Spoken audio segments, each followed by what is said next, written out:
आप सभी को मेरा प्रणाम। स्वागत है आप सबका मेरे चैनल होली बुक्स में। अब तक हम शिव पुराण की रुद्र संहिता का अध्याय 7 पढ़ चुके हैं। आज हम इसका अगला अध्याय पढ़ने वाले हैं, तो चलिए शुरू करते हैं। ओम गणेशाय नमः। ओम नमः शिवाय। ब्रह्मा और विष्णु को भगवान शिव के शब्दमय शरीर का दर्शन। ब्रह्मा जी कहते हैं, मुनिश्रेष्ठ नारद, इस प्रकार हम दोनों देवता गर्भ रहित हो निरंतर प्रणाम करते रहे। हम दोनों के मन में एक ही अभिलाषा थी कि इस ज्योतिर्लिंग के रूप में प्रकट हुए परमेश्वर प्रत्यक्ष दर्शन दे। भगवान शंकर दीनों के प्रतिपालक, अहंकारियों का गर्व चूर्ण करने वाले तथा सबके अविनाशी प्रभु हैं। वे हम दोनों पर दयालु हो गए। उस समय वहां उन सुरश्रेष्ठ से ओम ओम ऐसा शब्द रूप नाद प्रकट हुआ जो स्पष्ट रूप से सुनाई देता था।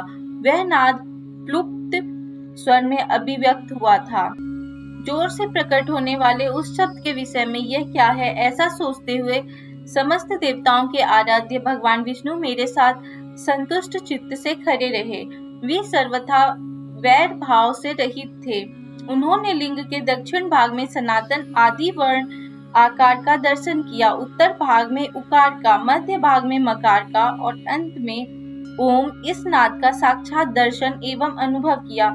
दक्षिण भाग में प्रकट हुए आदि वर्ण आकार को सूर्य मंडल के समान तेजो में देखकर जब उन्होंने उत्तर भाग में दृष्टिपात किया, तब वहां उकार वर्ण अग्नि के समान दीप्तिशाली दिखाई दिया। मुनि श्रेष्ठ, इसी तरह उन्होंने मध्य भाग में मकार को चंद्र मंडल के समान उज्जवल कांति से प्रकाशमान देखा। तदनंतर जब उसके ऊपर दृष्टि डाली, तब शुद्ध स्फटिक मणि के समान निर्मल प्रभा से युक्त, तुरीयातीत, अमल, निष्कल, निरूपद्रव, निर्द्वंद, अद्वितीय, शून्यमय, बाह्य और आभ्यंतर के भेद से रहित, बाह्य अंतर भेद से युक्त, जगत के भीतर और बाहर स्वयं ही स्थित, आदि मध्य और अंत से रहित, आनंद के आदि कारण तथा सबके परम आश्रय सत्य आनंद एवं अमृत स्वरूप पर ब्रह्म का साक्षात किया। उस समय श्री हरि यह सोचने लगे कि यह अग्निस्तंभ यहाँ कहाँ से प्रकट हुआ है। हम दोनों फिर इसकी परीक्षा करें। मैं इस अनुपम अनल स्तंभ के नीचे जाऊंगा। ऐसा विचार करते हुए श्री हरि ने वेद और सब दोनों के आवेश से युक्त विश्वात्मा शिव का चिंतन किया। तब वहां एक ऋषि प्रकट हुए जो ऋषि समूह के परम सार रूप माने जाते हैं। उन्हीं ऋषि के द्वारा परमेश्वर श्री विष्णु ने जाना कि ये शब्द ब्रह्ममय शरीर वाले परम लिंग के रूप में साक्षात परम ब्रह्म स्वरूप महादेव जी ही यहाँ प्रकट हुए हैं। ये चिंता रहित अथवा आचिंत्य रुद्र है, जहाँ जाकर मन सहित वाणियों से प्राप्त किए बिना ही लौट आती है। उस पर ब्रह्म परमात्मा शिव का वाचक एकाक्षर प्रणव ही है। वे इसके वाच्यार्थ रूप हैं। वह परम कारण, रित, सत्य, आनंद एवं अमृत स्वरूप परात्पर परब्रह्म एकाक्षर का वाच्य है। प्रणव के एक अक्षर आकार से जगत के बीजभूत अंड जन्मा ब्रह्मा का बोध होता है। उसके दूसरे अक्षर उकार से परम कारण रूप श्री हरि का बोध होता है और तीसरे अक्षर मकार से भगवान नील लोहित शिव का ज्ञान होता है। आकार सृष्टि करता है, उकार मुंह में डालने वाला है और मकार नित्य अनुग्रह करने वाला है। मकार बोध्य सर्वव्यापी शिव बीजी यानी बीज मात्र के स्वामी हैं और आकार संज्ञक मुझ ब्रह्मा को बीज कहते हैं। उकार नामधारी श्री हरि योनि है, प्रधान और पुरुष के भी ईश्वर जो महेश्वर हैं। वे बीजी, बीज और योनि भी हैं। उन्हीं को नाद कहा गया है। उनके भीतर सबका समावेश है। बीजी अपनी इच्छा से ही अपने बीज को अनेक रूपों में विभक्त करके स्थित है। इन बीजी भगवान महेश्वर के लिंग से आकार रूप बीज प्रकट हुआ है, जो उकार योनि में स्थापित होकर सब ओर बढ़ने लगा। वह सुवर्णमय अंड के रूप में ही बताने योग्य था। उसका और कोई विशेष लक्षण नहीं लक्षित होता था। वह दिव्य अंड अनेक वर्षों तक जल में ही स्थित रहा। तदनंतर 1000 वर्ष के बाद उस अंड के 2 टुकड़े हो गए। जल में स्थित हुआ वह अंड अजन्मा ब्रह्मा जी का उत्पत्ति का स्थान था और साक्षात महेश्वर के आघात से ही फूटकर 2 भागों में बट गया था। उस अवस्था में उसका ऊपर स्थित हुआ सुवर्णमय कपाल बड़ी शोभा पाने लगा।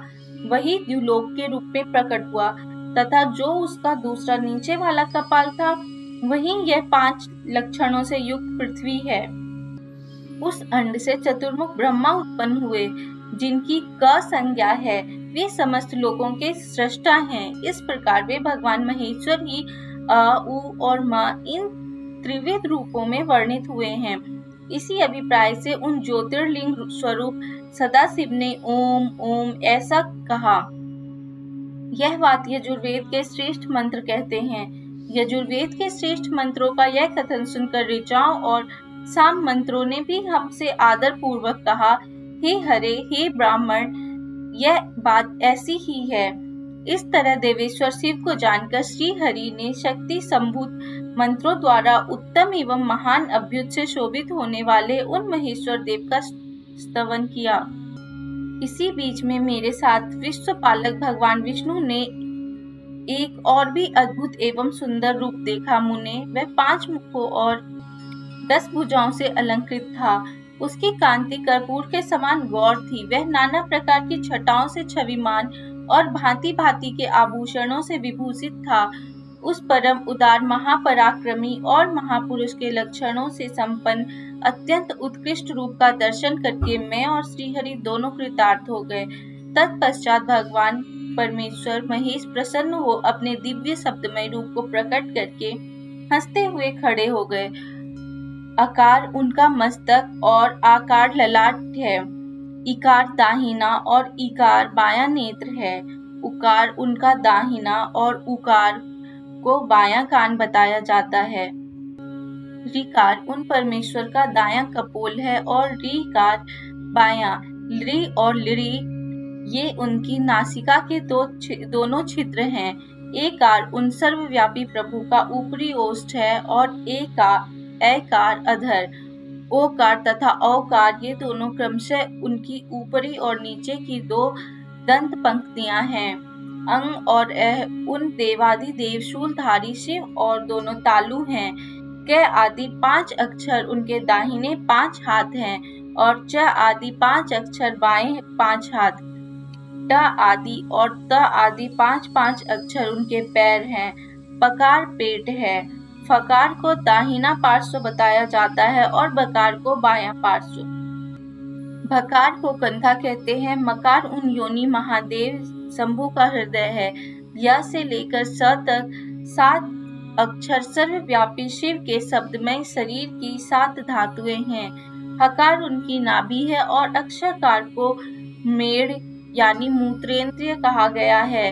इस प्रकार निर्गुण एवं गुण स्वरूप परमात्मा के शब्दमय रूप को भगवती उमा के साथ देखकर मैं और श्रीहरि दोनों कृतार्थ हो गए।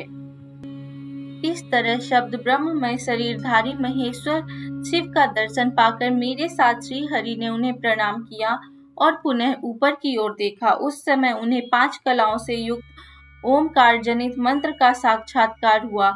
तत्पश्चात महादेव जी का ओम तत्त्वमसि यह महावाक्य दृष्टि गोचर हुआ, जो परम उत्तम मंत्र रूप है तथा शुद्ध स्फटिक के समान निर्मल है। फिर संपूर्ण धर्म और अर्थ का साधक तथा बुद्धि स्वरूप गायत्री नामक दूसरा महान मंत्र लक्षित हुआ, जिसमें 24 अक्षर हैं तथा जो चारों पुरुषार्थ रूपी फल देने वाला है। तत्पश्चात मृत्युंजय मंत्र, फिर पंचाक्षर मंत्र तथा दक्षिणामूर्ति संज्ञक चिंतामणि मंत्र का साक्षात्कार हुआ। इस प्रकार 5 मंत्रों की उपलब्धि करके भगवान श्री हरि उनका जप करने लगे।